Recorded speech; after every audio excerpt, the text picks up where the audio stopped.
नमस्कार मेरे प्यारे देशवासियों, मैं हूं देवांश। आज मैं आप सभी को एफआईआर के बारे में पूरी विस्तृत जानकारी प्रदान करने चल रहा हूं। तो आप बस धैर्यपूर्वक वीडियो को पूरा देखिएगा, मैं आपको बहुत ही अच्छे तरीके से समझाऊंगा। तो चलिए वीडियो को शुरू करते हैं। एफआईआर, ये हमारा हो गया आज का कंटेंट, ये हो गया आज हमारा टॉपिक एफआईआर। एफआईआर का फुल फॉर्म क्या होता है? First information report. इसे हिंदी में क्या कहते हैं? प्रथम सूचना रिपोर्ट। समझ में आ गया? अब एफआईआर क्या होता है? पहला, एफ आई आर क्या होता है? आज मैं आपको संक्षिप्त में सारी चीज़ें बता दूंगा एफआईआर के बारे में। समझ में आ गया? एफआईआर क्या होता है? इसका full form first information report होता है। इसको हिंदी में क्या बोलते हैं? प्रथम सूचना रिपोर्ट बोलते हैं। समझ में आ गया? एफआईआर, जैसे मान लो मैं हूँ, मैंने कोई अपराध किया। अब जो अपराध किया ये जानकारी कहाँ पे जाएगी? पुलिस के पास जाएगी। अब पुलिस क्या करेगा? एक पेज उठाएगा, उस पर ये सारी जानकारी लिखेगा। जहाँ पे लिखा जा रहा है, जिस पन्ने पे लिखा जा रहा है, उसी को क्या कहते हैं? एफआईआर। समझ में आ गया एफआईआर क्या होता है? अब मैं दोबारा इसे नहीं समझाऊंगा। दूसरा, एफ आई आर दर्ज कहाँ कराया जाता है? कहाँ कराएं?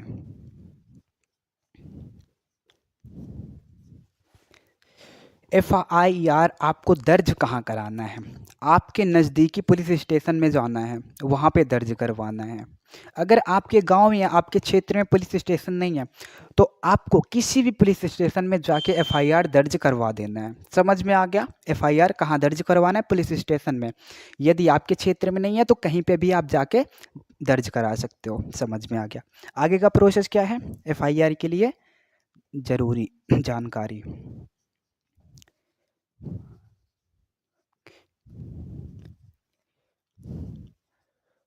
आवश्यक जानकारी। एफआईआर के लिए आवश्यक जानकारी, पहले देखिए, आपको अपने बारे में पता होना चाहिए, अपराधी के बारे में पता होना चाहिए, अपराधी ने आपके साथ क्या किया है उस घटना के बारे में आपको पता होना चाहिए। यदि आपके पास कोई सबूत है उसके बारे में पता होना चाहिए। यदि आप किसी को गवाह लेना चाहते हो, गवाह के रूप में स्वीकार करना चाहते हो, उसके बारे में पता होना चाहिए। ये 5 बातें आपको ध्यान रखनी होगी। समझ में आ गया? ये भी कंप्लीट हो गया। अब आगे की प्रक्रिया क्या है दोस्तों? F I R, F I R में जानकारियां क्या क्या होती हैं? रिया क्या क्या होती हैं?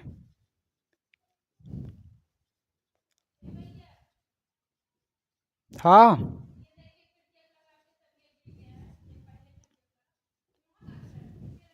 एक मिनट।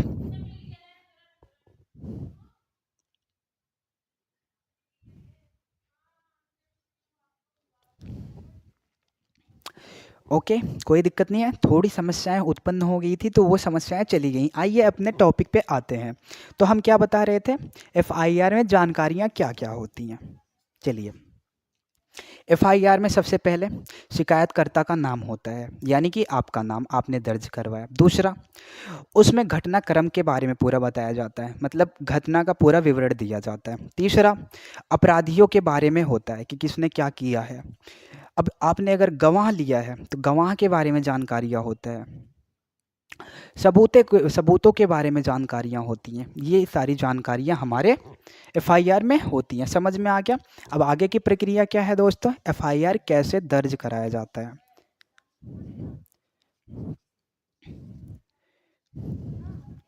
एफआईआर की प्रक्रिया, ठीक है। एफआईआर की प्रक्रिया, अब आपके साथ कोई गलत काम हुआ तो एफआईआर आप कैसे कराओगे? उसकी प्रक्रियाएं क्या होंगी? सबसे पहले पुलिस स्टेशन जाना है, आपको वहां बताना है आपके साथ किया हुआ क्या है, आपके साथ कौन सी घटनाएं घटी, किस प्रकार की घटनाएं घटी, आपको मारा गया, पीटा गया, किस प्रकार से क्या हुआ, वो बताना है।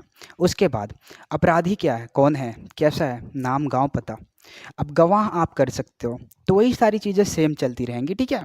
तो चलिए, अभी प्रक्रिया के बाद क्या होगा? एफआईआर दर्ज होने के बाद क्या होगा?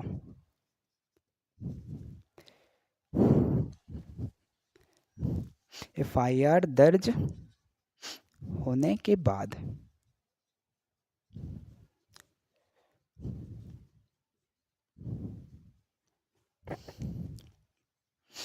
एफआईआर दर्ज होने के बाद क्या होगा?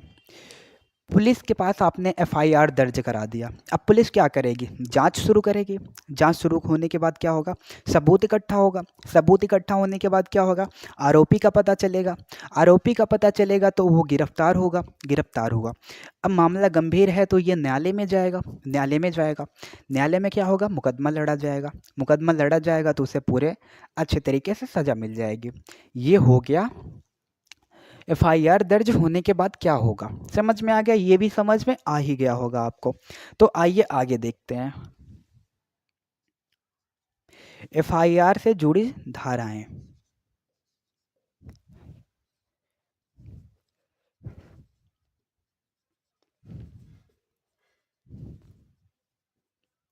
एफआईआर से संबंधित धाराएं। पहला 154। 154 के तहत 154 के तहत आपको यह बताया जाता है कि दर्ज करवाने की प्रक्रिया क्या है। 155 धारा 155 के तहत आपको यह बताया जाता है कि दर्ज होने के बाद क्या करना है। धाराएं 161 धाराएं 161 में यह अधिकार दिया गया है पुलिस को कि अपराधियों को किसी भी प्रकार से पूछ सकती है कुछ भी। पुलिस जो है पूछताछ कर सकती है अपराधियों से। ये 163 में बताया गया है। समझ में? 161 में बताया गया, सॉरी 161 में बताया गया है कि पुलिस पूछताछ कर सकती है किससे? अपराधियों से। वो उसका अधिकार है। अब 173 में क्या बताया गया है? धारा 173 में यह बताया गया है कि मुकदमा लड़ा जाएगा एफआईआर के माध्यम से। एफआईआर के माध्यम से मुकदमा लड़ा जाएगा अदालत में। ये बताया गया है धारा 173 में। धारा 190 में यह बताया गया है कि एफआईआर से जितनी भी जुड़ी संबंधित चीज़ें होती हैं वो डीएम क्या क्या कर सकता है, वो सारी चीज़ें बताई गई हैं।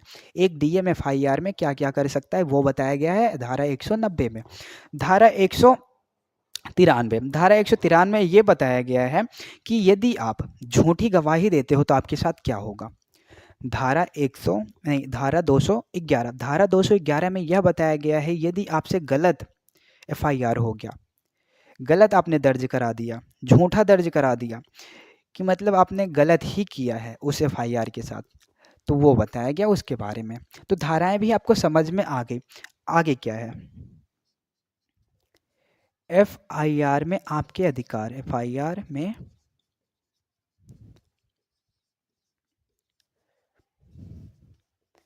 एफआईआर में आपके अधिकार।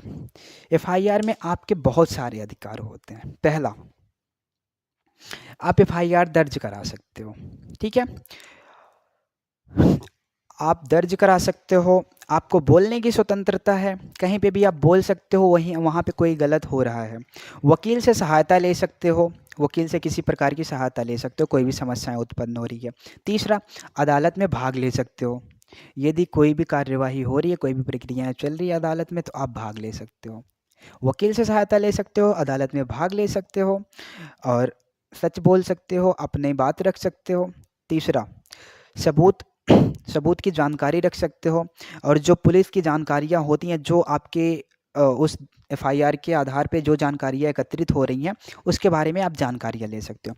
पहला, आप न्यायालय में भाग ले सकते हो। दूसरा, वकील की सहायता ले सकते हो। तीसरा, आप सबूतों की जानकारी ले सकते हो। आप जानकारियों की जांच कर सकते हो। आप अपनी बात रख सकते हो। ठीक है, इतना सब कुछ ठीक है। अब उसके बाद गवाह के अधिकार। आइए गवाहों के अधिकार भी जान लेते हैं। हमने धाराओं के बारे में अच्छे तरीके से समझ लिया। अब आपके अधिकार को समझ लिया। एफआईआर में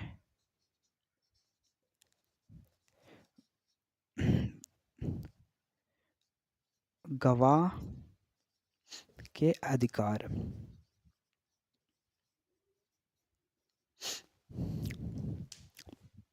देखिए, गवाह के अधिकार होते हैं, वो स्वतंत्र है, वो कुछ भी बोल सकता है। उसे सच बोलने का अधिकार है। पहला, वह स्वतंत्र है, वह कुछ भी कर सकता है, कुछ भी बोल सकता है। वो सच बोल सकता है, उसकी स्वतंत्रता है, वो सच बोल सकता है। पहला क्या है, उसकी स्वतंत्रता है, वह कुछ भी कर सकता है, वो सच बोल सकता है, उसको सच बोलने का अधिकार है। ठीक है, वो अपनी बात रख सकता है, उसको अपनी बात रखने का अधिकार है। वह वकील की सहायता ले सकता है, उसे वकील की सहायता लेने का अधिकार है। उसे सुरक्षा का अधिकार दिया गया है। उसे किसी प्रकार की समस्याएं होती हैं, कोई धमकी देता है, किसी भी प्रकार की कोई समस्याएं हैं, उसको सुरक्षा दी जाएगी, ये उसका अधिकार है। तो हमने एफआईआर में गवाह के अधिकार को देख लिया। लास्ट हमारा बचता है अपराधी के ठीक है, गवाह एफआईआर में अपराधी के अधिकार के अधिकार। ठीक है, एफआईआर में अपराधी के अधिकार। पहला, एफआईआर में अपराधी के अधिकार जो होते हैं, वो पहला ये है कि वो मौन रहेगा, उसे मौन रहने का अधिकार है। उसे कुछ बोलना है, नहीं बोलना है, कोई फोर्स नहीं कर सकता, वो मौन रहेगा, उसका अधिकार है। दूसरा, वह वकील की सहायता ले सकता है, वह अदालत में भाग ले सकता है। सारे के सारे कार्य जो इसमें मैंने बताया था आपके अधिकार में, वो सारे के सारे अधिकार किस में होते हैं, अपराधियों के भी होते हैं, लेकिन उसमें एक ऐड हो जाता है मौन का अधिकार। समझ में आ गया? यदि आपको अधिकार के बारे में पूरी फुल वीडियो चाहिए तो आप मेरे चैनल में जाइए, वहाँ पे सर्च कीजिए एफआईआर की पूरी विस्तृत जानकारी की एक संक्षिप्त वीडियो, एक विस्तृत वीडियो, तो आपको मिल जाएगी। वहाँ से आप सारी चीज़ों को, इन सारी चीज़ों को बहुत ही अच्छे तरीके से मैंने समझाया है। एक बार नहीं, कम से कम मैंने 10 बार एक ही चीज़ों को समझाया होगा, तो आपको बहुत ही अच्छे तरीके से समझ में आ जाएगा। जाइए, ज़रूर देखिए। तो आइए हम कुछ और अतिरिक्त जानकारियाँ आपको दे देते हैं। यदि पुलिस ने मना कर दिया,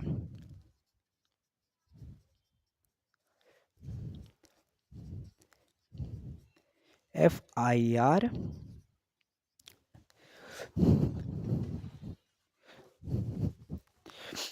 एफआईआर सॉरी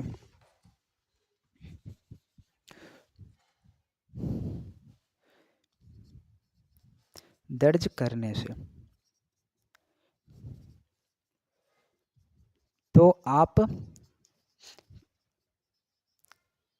क्या कर सकते हैं? समझ में आ गया? यदि पुलिस वालों ने, यदि पुलिस के कर्मचारियों ने, यदि पुलिस कर्मचारियों ने आपके एफआईआर को लिखने से मना कर दिया, दर्ज करने से मना कर दिया, तो आप क्या कर सकते हैं? तो चलिए, पहला पहला आपके दिमाग में क्या आना चाहिए? वकील की सहायता लें। पहला, आप वकील की सहायता ले सकते हो। वहाँ काम नहीं बना, डीएम के पास जा सकते हो। डीएम फोर्स करेगा, आपकी एप्लीकेशन दर्ज होगा, आपका एफआईआर दर्ज होगा। यदि वहाँ पे भी नहीं हुआ तो आप जाइए मानव अधिकार आयोग, सिविल सोसाइटी संगठन, यहाँ पे जाइए। ये लोग आपकी सहायता करेंगे। ये लोग कौन होते हैं? समाज को जागरूक करते हैं और समाज की सुरक्षा करते हैं। शोषण जो होता है, कुछ मतलब ये हमारे लिए हमेशा कार्य करते रहते हैं। चौथा, आप जाइए विधायक और सांसद के पास। पांचवा, मीडिया के पास जा सकते हो। छठवां, मुख्यमंत्री के पास जा सकते हो। सातवां, प्रधानमंत्री के पास जा सकते हो। आठवां, न्यायालय जा सकते हो। न्यायालय 3 प्रकार के होते हैं: जिला न्यायालय, उच्च न्यायालय, सर्वोच्च न्यायालय। और यदि आपके मानव अधिकार के साथ हनन हो रहा है तो डायरेक्टली आप एकदम सीधे आप कहाँ जा सकते हो? सुप्रीम कोर्ट, सर्वोच्च न्यायालय। आपको कोई रोकथाम नहीं है यदि आपके साथ भेदभाव हो रहा। तो बताइए, आपको ये वीडियो कैसे लगी? इन्फॉर्मेटिव लगी कि नहीं लगी? जानकारी भरी लगी कि नहीं लगी? पूरी विस्तृत जानकारी है ना, लेकिन मैंने संक्षिप्त बता दिया। सारी चीज़ें मैंने बता दी। एफआईआर क्या होता, क्या क्या प्रक्रियाएं होती, क्या चीज़ें ज़रूरी हैं, क्या चीज़ें नहीं ज़रूरी हैं, क्या जानकारियाँ होती, क्या नहीं होती, प्रक्रियाएं क्या होती, होने के बाद क्या होता है, अधिकार क्या होते हैं, एफआईआर नहीं दर्ज हुआ तो क्या हुआ, बहुत सारी चीज़ें ना, पुलिस नहीं दर्ज कर रहा तो क्या कर सकते हैं। सारी चीज़ें मैंने पूरा एकदम संक्षिप्त में अच्छे तरीके से बता दिया। तो आप इस वीडियो को देखो और अच्छे से समझो। यदि यहाँ पे आपको सारी चीज़ें नहीं मिल रही है तो आप मेरे चैनल पे जाइए ना, मैंने आपको बोला आप मेरे चैनल पे जाइए, वहाँ पे सर्च कीजिए एफआईआर के बारे में विस्तृत जानकारी देवांश सर की, तो आपको मिल जाएगी मेरी वीडियो। आपको बहुत अच्छे तरीके से मैंने समझाया, एक बार नहीं 10 बार समझाया, बहुत अच्छे तरीके से समझाया है। 1-1.5 घंटे की वीडियो होगी, आप बहुत ही अच्छे तरीके से समझ लोगे। तो बस यहीं तक हमारा और आपका आज का साथ था, कल का साथ किसी और टॉपिक के साथ होगा। यदि आपको किसी विशेष टॉपिक पे चर्चाएँ चाहिए, बातें चाहिए, जानकारियाँ चाहिए तो आप मुझे बेझिझक बताइए, मैं उस पे वीडियो बनाऊँगा। यदि आपको कोई समस्याएँ उत्पन्न होती है तो आप हमारे प्यारे से कमेंट बॉक्स में बता सकते हो। मैं आपको कॉल के माध्यम से, मैसेज के माध्यम से, यूट्यूब के माध्यम से, गूगल के माध्यम से, किसी के माध्यम से मैं आपको समझाऊँगा। लेकिन मैं आपको पूरा समझाने का प्रयास करूँगा। बस आप मेरे को बताइए। और आपका बड़ा भाई, आपका भाई हमेशा आपके साथ है, सदैव आपके साथ है। आप हमारे परिवार हो, परिवार से बढ़कर कुछ नहीं होता। आपके जीवन को बेहतर मैं बनाऊँगा, संकल्प ले लिया हूँ, पूर्ण समर्पण के साथ, पूरे प्रयास के साथ मैं करूँगा। कोई भी गलत नहीं करूँगा, मैं पूरा अच्छा ही करूँगा। तो चलिए चलते हैं, कल की वीडियो में हमारी पूरी मुलाकात होगी। आप ज़रूर से ज़रूर बताइएगा कि आपको किस चीज़ पे वीडियो चाहिए, किस चीज़ की जानकारी आपको चाहिए, मैं उस पे बनाऊँगा और मैं ऐसे निरंतर बनाता ही रहूँगा। यदि आपको किसी विशेष टॉपिक, किसी विशेष जानकारी चाहिए तो आप मेरे को बेझिझक बोल सकते हो, क्योंकि मैं आपका बड़ा भाई हूँ, मैं आपके जीवन को बेहतर ही बनाता रहूँगा। तो चलिए चलते हैं दोस्तों। और हाँ, एक बात ध्यान रखिएगा, जीवन बहुत बड़ा है मेरे भाइयों। तो ऐसे 2-3 दिन में ऐसे नाराज मत रहो। जीवन में हमेशा खेलते रहो, कूदते रहो, संघर्ष, परिश्रम, त्याग करते रहो, लेकिन कभी दुखी नहीं होना है। संघर्ष, त्याग, परिश्रम हमेशा करते रहो और कभी दुखी नहीं होना है। दुखी होते हो, समस्याएं आती हैं तो आपको क्या करना है? हंसना है और शांति से बैठ जाना है। वहाँ पे आपको सोचना है क्या करें। आपको शांति मन से सोचोगे तो आपको समाधान मिल जाएगा। कि समस्याएं हैं, उसी समस्याएं में आपको समाधान उसका मिल जाएगा। ज़्यादा टेंशन लेने की ज़रूरत ही नहीं है। ठीक है, समझ में आ गया आपको? तो टेंशन नहीं लेना, हंसते रहिएगा, ध्यान रखिएगा, खेलते रहिएगा, जो कर रहे हो, जैसे कर रहे हो करते रहो। लेकिन ये बात ध्यान रखना, परिश्रम करते रहना है मेरे भाइयों। त्याग भी करना है, संघर्ष भी करना है, जीवन को बेहतर बनाना है। हम बेहतर बनेंगे तो पता नहीं कितने लोगों का भविष्य बेहतर बनेगा। हम अच्छे बन रहे हैं, हम आपको अच्छे बनाएंगे। आप अच्छे बन रहे हो तो आप किसी और को बनाओगे, वो किसी और को बनाएगा। ऐसे ये पूरा भारत हमारा डेवलप हो जाएगा, शिक्षित हो जाएगा, सम्मानित हो जाएगा, एक दूसरे के प्रति बहुत ही प्रेम हो जाएगा और सम्मान हो जाएगा। तो समझ में आ गया? भारत हमारा सम्मानित हो गया, सभी लोग अच्छे हो गए, अन्य देश हमारा अच्छा हो जाएगा, कभी लड़ाई नहीं होगी, कभी आर्मी नहीं बनेगी, कभी फोर्स नहीं बनेगी, हम लोग अच्छे से खुश रह सकते हैं। 2 रोटी खाएंगे लेकिन अच्छे से रहेंगे, अपने देश को अच्छा बनाएंगे और सभी देशों को अपने में मिलाएंगे। समझ में आ गया? मेरा विचार बहुत ही अच्छा है। बस आप सभी मेरा समर्थन करते रहो, वीडियो देखिए, मज़े करिए और हमेशा हंसते रहिएगा, खेलते रहिएगा। धन्यवाद। आपका प्यारा भाई। ओके।